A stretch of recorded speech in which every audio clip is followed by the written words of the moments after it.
Hey, Emma, have you ever had one of those weekends where you just stare at your screen, binge watching one show after another, and then suddenly you feel like your brain has, well, rotted? Oh, totally. You mean that I've lost all capacity to form coherent thoughts kind of feeling?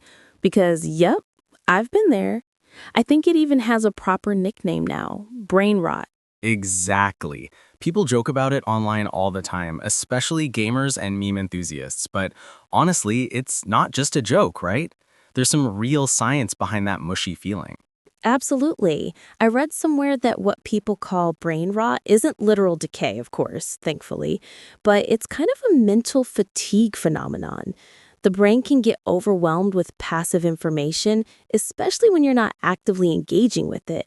Right, so it's like a mental hangover from too much low effort media. TikTok, Netflix marathons, scrolling endlessly through Twitter, basically anything that's easy to consume but doesn't make you think.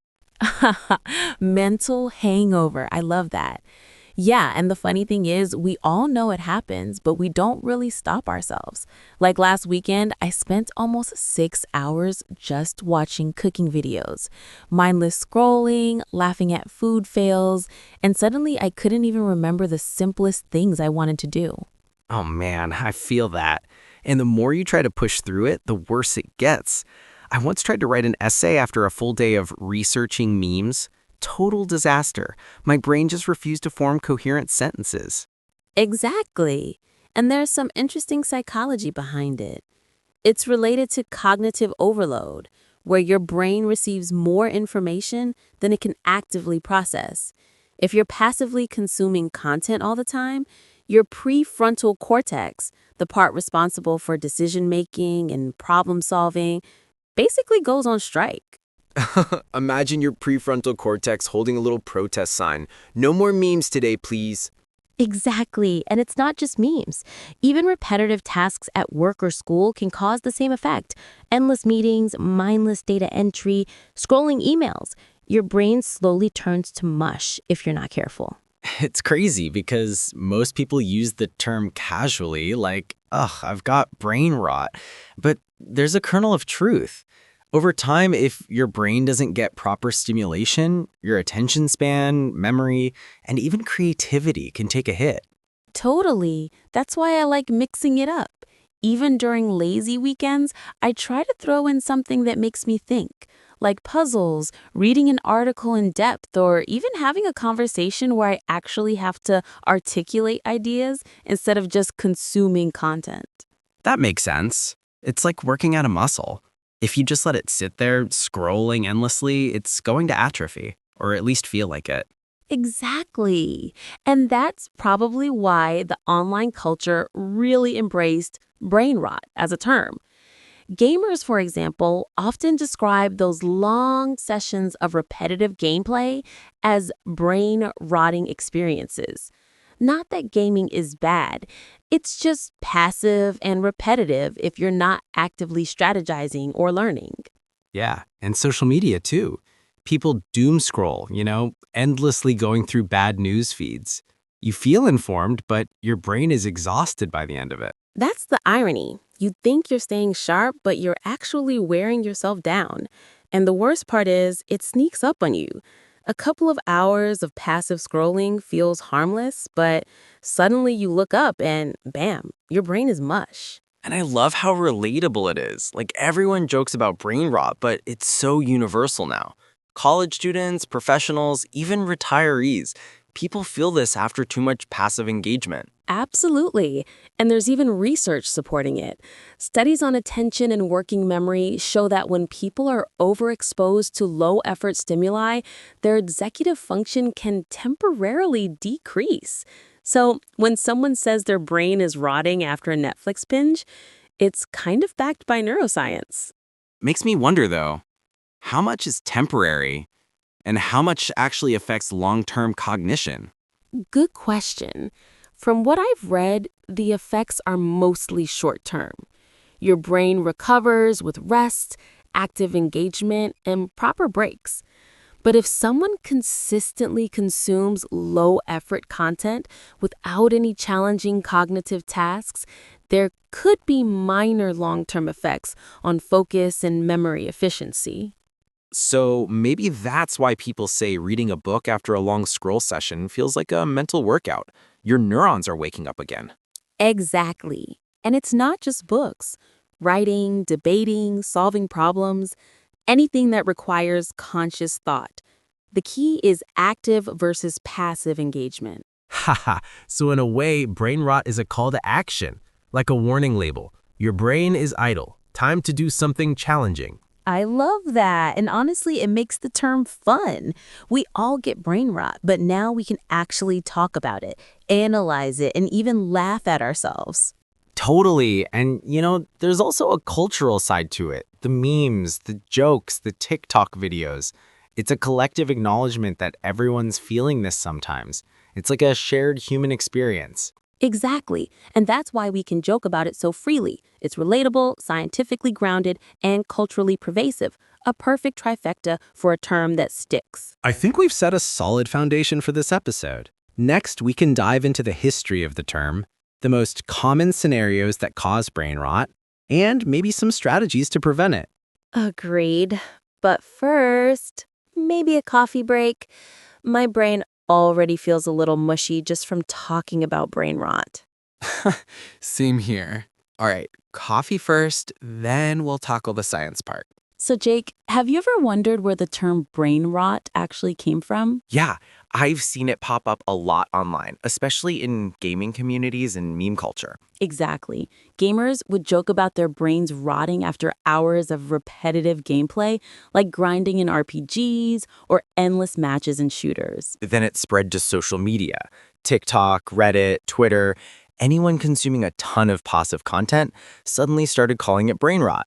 What's interesting is how it went from a joke to something almost scientifically discussed. Researchers talk about cognitive overload and mental fatigue, which is basically what brain rot describes. Right, so even though the term is casual, it reflects real mental processes. When your brain gets too much low-effort input, it can't process it efficiently and you feel mentally drained. And it's not just memes or games. People experience it after scrolling through news feeds, binge-watching shows, or even doing repetitive office work without challenge. That's why the prefrontal cortex is key here.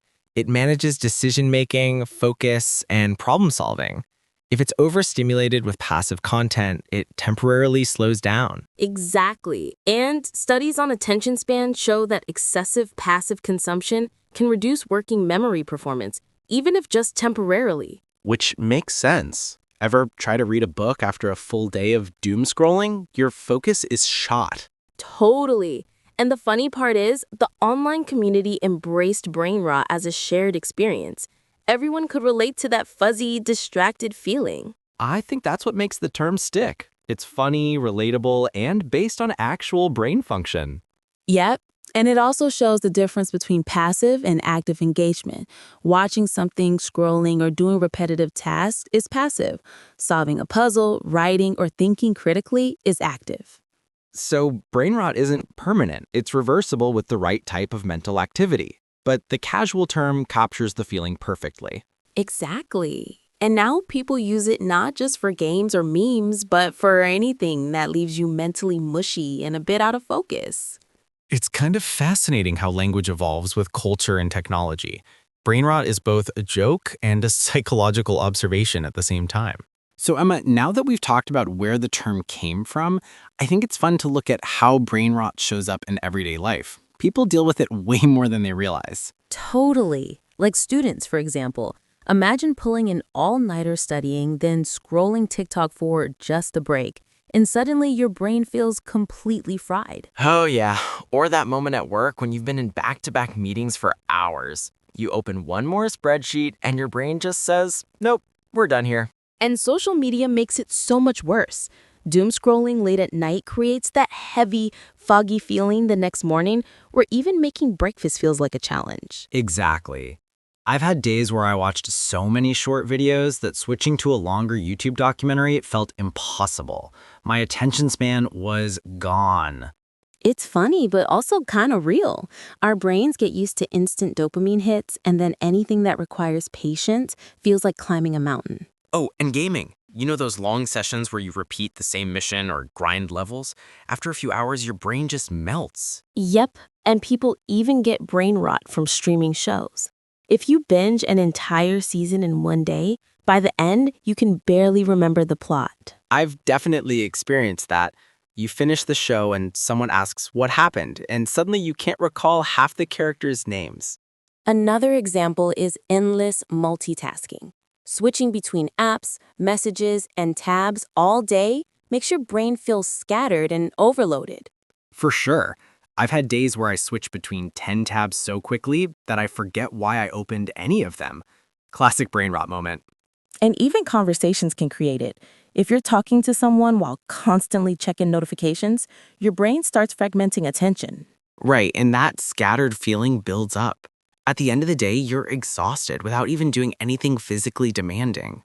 It's so interesting how modern life basically creates the perfect environment for brain rot to happen daily.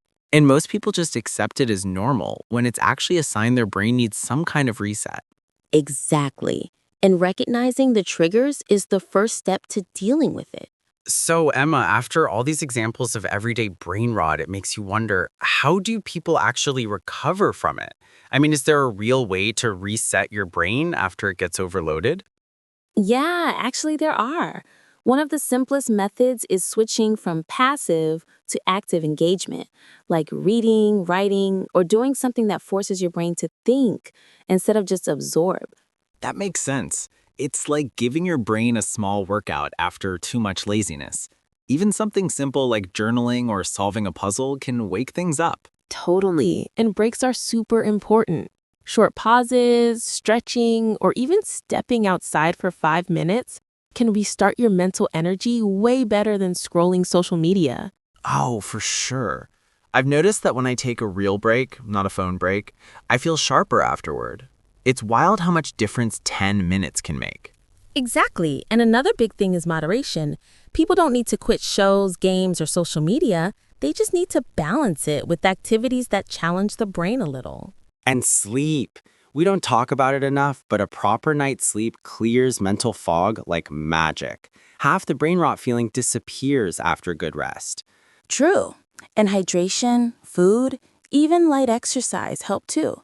The brain is part of the body, after all. If you treat your body better, your mind follows. It's funny how the solutions aren't complicated. They're just things we don't do because passive content feels easier and more tempting in the moment. Exactly. But once people realize how much better they feel after engaging their brain a bit, it becomes easier to avoid falling into the brain rot cycle. So, Emma, after breaking down what brain rot is, where it comes from, and how to deal with it, it's funny how universal the whole thing is. Everyone experiences it, even if they don't know the term. Exactly. It's one of those modern life symptoms we all share. Too much passive content, too much stimulation, and suddenly your brain feels like it's running on low battery. And the cool part is that once you recognize the signs, it's actually pretty easy to manage. Just a bit of balance, a bit of active thinking, and the fog starts to lift. Yeah, and I like that the term itself is playful. It helps people talk about mental fatigue without feeling too serious or clinical. It's a lighthearted way to describe something real. Totally. And talking about it also reminds us that it's normal. Nothing's wrong with your brain. You just need a break or some mental stimulation. Right. And at the end of the day, brain rot is just a reminder to be mindful of how we spend our time. A little awareness goes a long way. Couldn't agree more. And hopefully, after listening to this episode, people feel more aware and maybe a little less mushy. Same here. If someone finishes this episode and thinks, wow, I totally experienced that, then mission accomplished. Exactly. And maybe next time they feel that brain rot fog creeping in, they'll know how to snap out of it. Let's hope so. All right, I think that wraps up our deep dive into brain rot. Yep, that's a solid end. On to the next topic soon.